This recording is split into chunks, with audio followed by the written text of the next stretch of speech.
Betting on yourself is believing in you, knowing who you are, what you're worth, having an idea about it anyway, and willing to work towards that, to validate that reality. That's betting on yourself. I became a columnist in 2003. I was the 21st African American, the 21st black man in this nation's history to become a general sports columnist. There was only 20 black men before me, 20 black people before me that pulled it off. So it was an incredible, incredible accomplishment, which is why when you got these bloggers out here talking their shit sometimes and all of this other stuff, I remind folks, excuse me, I ain't no damn blogger. I worked my way up to get to this point. I said I was living off of tuna fish and Kool-Aid working in Archdale, North Carolina. I did 4 internships before I became a high school reporter. I worked for 14 months at the New York Daily News before I covered college music. I got promoted 7 times at the Philadelphia Inquirer before I became a columnist. And all of this was before ESPN ever came about. My opinion is earned. If you see somebody that's better than you, if you look in your mind's eye and you know that somebody has something that you don't, why not ask yourself why? Why not ask yourself, how can you get it? Who told you that they get to have a monopoly on greatness? You living, you're breathing, you're eating, you're working, how come you can't get it?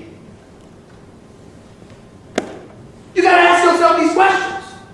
And that doesn't mean the answer will always be yes. It doesn't mean the answer is always going to be in an affirmative for you. But what it does mean is the fact that you ask yourself that question means that you are looking for every excuse, every little nugget that you can find, that you can muster to maximize your potential. Black folks don't embrace what folks are trying to do and fend that off. That upsets me because I am somebody that's trying to set a path for future folks on the come up from my community to be in this position one day. You don't allow someone to forget my resume.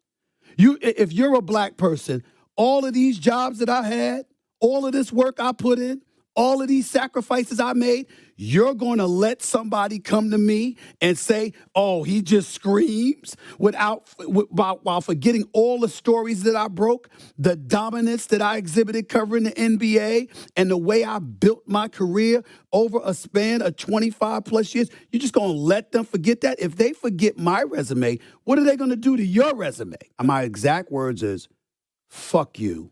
You don't know what the fuck you're talking about. You're clueless. Right. Look at my resume. Google me, as Shaq would say. Google me. It's all there.